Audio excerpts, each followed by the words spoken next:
بسم اللہ الرحمن الرحیم۔ السلام علیکم معزز طلباء کرام، آپ سب کیسے ہیں؟ آج ہم تفسیر بیضاوی کے سبق نمبر 339 کو پڑھیں گے۔ آج کے ہمارے سبق کا عنوان ہے عہد سے مراد۔ آج کے ہمارے سبق کی جو عبارت ہے والعہد یضاف الی المعاہد والمعاہد سے شروع ہوتی ہے۔ اب آج کے سبق میں جس چیز کو ہم پڑھنے جا رہے ہیں وہ یہ ہے کہ عہد دو دفعہ آیا کہ اوفو بعہدی اور اوف بعہدکم، تو اول عہد سے کیا مراد ہے اور ثانی عہد سے کیا مراد ہے، اور اس کے ساتھ ساتھ جو ہے وہ اوف جو فرمایا اور اوفو فرمایا، تو اوفو اور اوف سے یعنی وفا سے کیا مراد ہے۔ اب اس میں کئی ایک اقوال جو ہیں وہ آج ہم پڑھیں گے، اور ہر قول کے اعتبار سے اس کی وضاحت بھی ہوگی، اور پھر یہ دراصل عہد جو ہے وہ یہاں پہ تو مذکور نہیں ہے، لیکن اللہ تبارک و تعالی نے یہ دونوں عہد جو ہیں ان کی تفصیل کو سورہ مائدہ میں تحریر فرمایا ہے، تو اس کے حوالے سے بھی ہم ان آیات کو یہاں پر ضرور ذکر کریں گے۔ تو خیر بلا تاخیر آج کے سبق میں ہم پھر بڑھتے ہیں، آج کے سبق کی عبارت اور اس کے ترجمے کی جانب، اس کے بعد پھر اس کی باقاعدہ وضاحت کی طرف بھی بڑھیں گے۔ مصنف علیہ رحمہ لکھتے ہیں والعہد یضاف الی المعاہد والمعاہد ولعل الاول مضاف الی الفاعل والثانی الی المفعول، اور عہد کی اضافت عہد کرنے والی کی جانب بھی ہوتی ہے اور اس کی جانب بھی ہوتی ہے جس سے عہد کیا جاتا ہے، اور غالباً اول یعنی بعہدی کا عہد وہ فاعل کی طرف مضاف ہے، اور ثانی یعنی بعہدکم کا جو عہد ہے وہ مفعول کی طرف جو ہے وہ مضاف ہے۔ فرمایا کہ فإنہ تعالی عہد الیہم بالایمان والعمل الصالح بنصب الدلائل وانزال الکتب، کہ بے شک اللہ تبارک و تعالی نے ان بنی اسرائیل سے ایمان اور عمل صالح کا عہد لیا تھا، یعنی ایمان اور عمل صالح کا حکم دیا تھا۔ یہ عہد کے اوپر بین سور دیکھے تو آئی امرہم، کہ اللہ تعالیٰ نے انہیں حکم دیا تھا، اور فرمایا کہ اس کی صورت یہ تھی کہ ایمان و عمل صالح پر دلائل کام کیے گئے تھے اور کتابیں بھی نازل کی گئی تھی۔ وَوَعَدَ لَهُمْ بِالثَّوَابِ عَلَى حَسَنَاتِهِمْ، اور اللہ تعالیٰ نے ان سے ان کی نیکیوں پر ثواب دینے کا وعدہ کیا تھا۔ وَلِلْوَفَاءِ بِهِمَا أَرْضٌ عَرِيضٌ، مصنف علیہ رحمہ لکھتے ہیں کہ ان دونوں عہدوں کو، وعدوں کو پورا کرنے کا میدان وہ بہت وسیع ہے۔ تو فَأَوَّلُ مراتب الوفاء منا هو الاتيان بكلمتي الشهادة ومن الله تعالى حقن الدم والمال، تو چنانچہ ہماری جانب سے یعنی انسانوں کی جانب سے عہد کو پورا کرنے کا جو ابتدائی مرحلہ ہے وہ یہ ہے کہ ہم شہادت کے دونوں کلموں پر ایمان لائیں، اور اللہ تعالیٰ کی جانب سے جو اس کا پہلا مرحلہ ہے وہ یہ ہے کہ وہ ہماری جان و مال کی حفاظت فرمائے۔ وآخرها منا الاستغراق فی بحر التوحید بحیث یغفل عن نفسه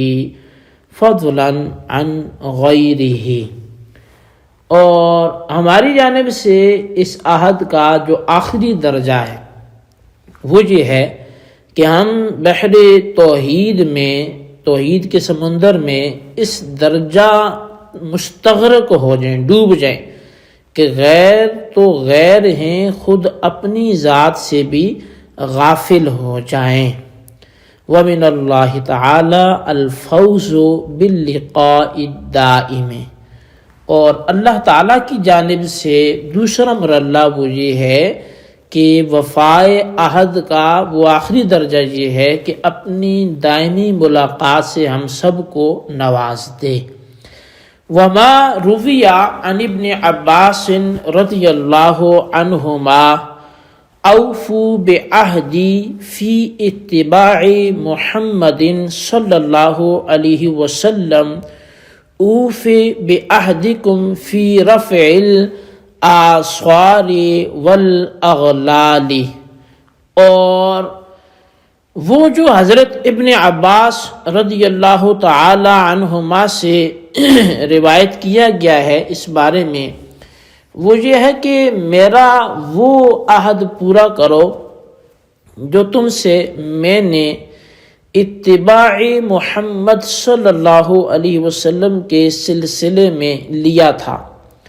تو میں تمہارا وہ عہد پورا کروں گا جو میں نے تم سے کیا تھا کہ تمہارے اوپر سے بوجھ اور تکلیف جو ہے یا جو مشقت تکلیف ہے اس کو اتار دیا جائے گا۔ وعن غیرہ اوفوا بأداء الفرائض وترک الکبائر اوفی بالمغفرۃ والثواب، اور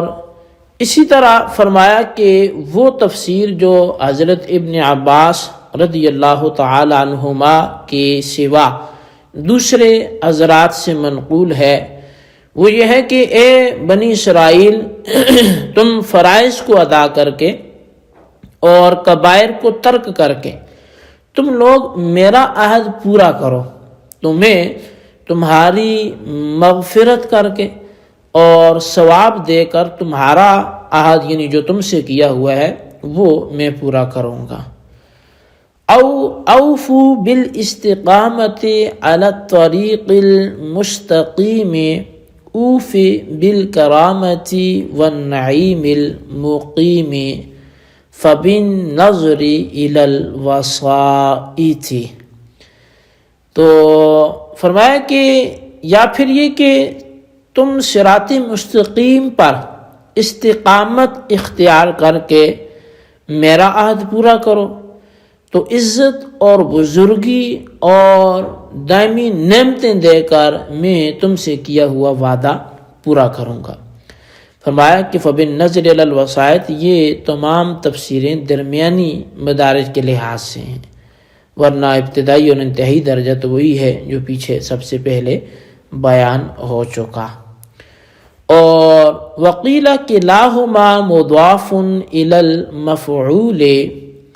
اور بعض علماء نے یہ کہا ہے کہ یہ دونوں موقعوں پر لفظ عہد جو ہے یہ مفعول کی جانب مضاف ہے، والمعنی اوفوا بما عاہدتمونی من الایمان والتزام الطاعۃ اوفی بما عاہدتکم من حسن الاصابۃ۔ اس کا مطلب یہ ہوگا کہ تم نے جس چیز کا مجھ سے عہد کیا تھا یعنی ایمان اور اطاعت کو لازم کرنے کا، تو اس کو تم پورا کرو، تو میں نے جو حسن جزا کا تم سے وعدہ کر رکھا ہے اس کو میں پورا کروں گا۔ وتفصیل العہدین فی سورۃ المائدۃ فی قولہ تعالی وَلَقَدْ أَخَذَ اللَّهُ مِيثَاقَ بَنِي إِسْرَائِيلَ إِلَىٰ قَوْلِهِ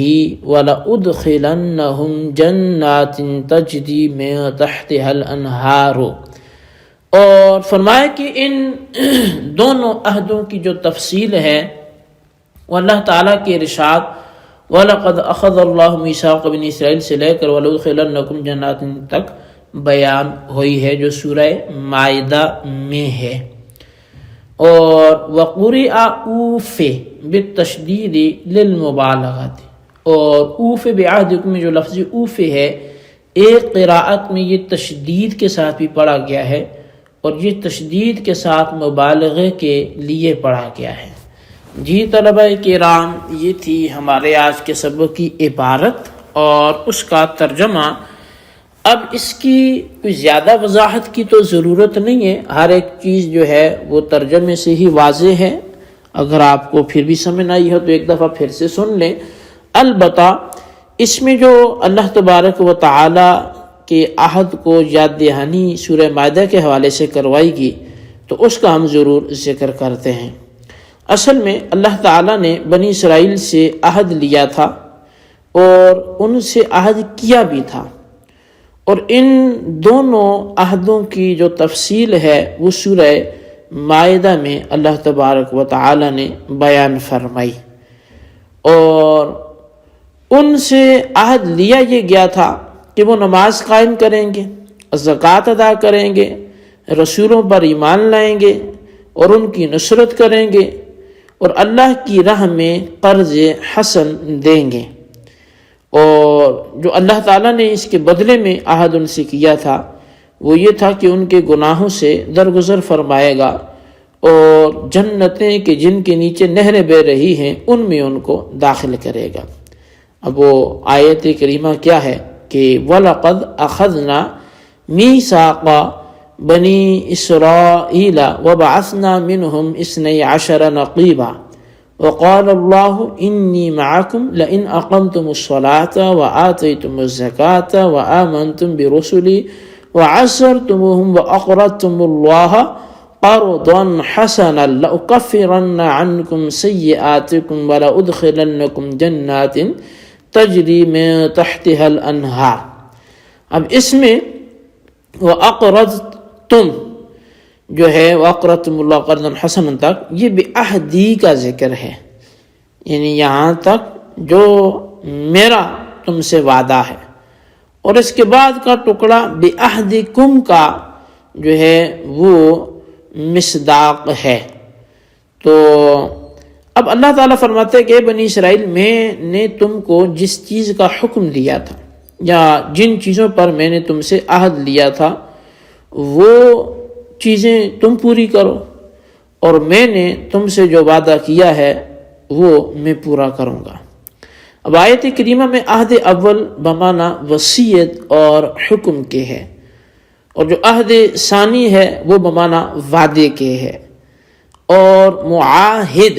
یعنی ہا کے کسرہ کے ساتھ یہ اسم فاعل ہے، عہد کرنے والے کو بولا جاتا ہے۔ تو معاہد یعنی ہا کے فتح کے ساتھ یہ اسم مفعول ہے، جس سے اور جس کے لیے عہد کیا جائے یا وہ جس کو کوئی حکم دیا جائے یا اس سے کوئی وعدہ کیا جائے، یہ اس کے لیے بولا جاتا ہے۔ جب عہد اول بمعنی وصیت و حکم کے ہے تو یائے متکلم اس کا فاعل ہوگی، لہٰذا عہد اپنے فاعل کی جانب مضاف ہے، اور یہ معنی ہوں گے کہ میری وصیت جو ہے وہ میرے حکم کے مطابق کو اس کو پورا کرو۔ اور بعہدکم جو ہے اس میں عہد سے مراد چونکہ وعدہ ہے، لہٰذا اس کی اضافت کم ضمیر کی جانب، یہ مفعول کی جانب اضافت ہوگی، اور اس کے معنی جو ہیں وہ یہ ہوں گے کہ میں پورا کروں گا اپنا وعدہ جو میں نے تم سے کیا ہے۔ تو اسی کا حوالے سے قاضی صاحب نے بھی اپنے اس قول سے اشارہ کیا کہ وَلَعَلَّ الْأَوَّلَ مُضَافٌ إِلَى الْفَاعِلِ وَالثَّانِي إِلَى الْمَفْعُولِ۔ تو بہرحال یہ اس کی وضاحت تھی جو آپ کے سامنے رکھی۔ البتہ باقی جو ہے وہ اس کی جتنی طویل عبارت ہے اس میں کوئی زیادہ تشریح کی ضرورت نہیں ہے۔ ہاں مصنف الرحمٰن نے آخر میں اوف بعہدکم کے حوالے سے جو لفظ اوف ہے تو اس میں فرمایا کہ قرات میں یہ اوف یعنی کہ جو فا ہے وہ مشدد بھی ہے، اور یہ باب تفعیل سے ہے، تفعیل میں مبالغہ اور تکثیر کی چونکہ خاصیت ہوتی ہے، اس لحاظ سے مانا ہوں گے کہ میں پوری قوت کے ساتھ پرزور طریقے پر تم سے کیے وعدے کو بھی پورا کروں گا۔ تو بہرحال جی یہ ہمارے آج کے سبق کی عبارت، اس کا ترجمہ، اس کی وضاحت تھی۔ آپ اس کو اچھی طرح سمجھیں، اس کے خلاصے کو اپنے رجسٹر پر لکھیں، بالخصوص ان سوالات کے جوابات دیں۔ سوال نمبر 1 یہ ہے کہ عہد دی یہ فاعل کی جانب مضاف ہے یا مفعول کی جانب، اور سوال نمبر 2 یہ ہے کہ اوف بعہدکم میں جو مبالغہ ہے وہ کیسے پیدا ہو رہا ہے، وضاحت کریں۔ اللہ تبارک و تعالیٰ سے دعا ہے جو کچھ ہم نے پڑھا سنا اسے یاد رکھنے کی توفیق نصیب فرمائے، آمین بجاہ النبی الامین صلی اللہ علیہ وسلم۔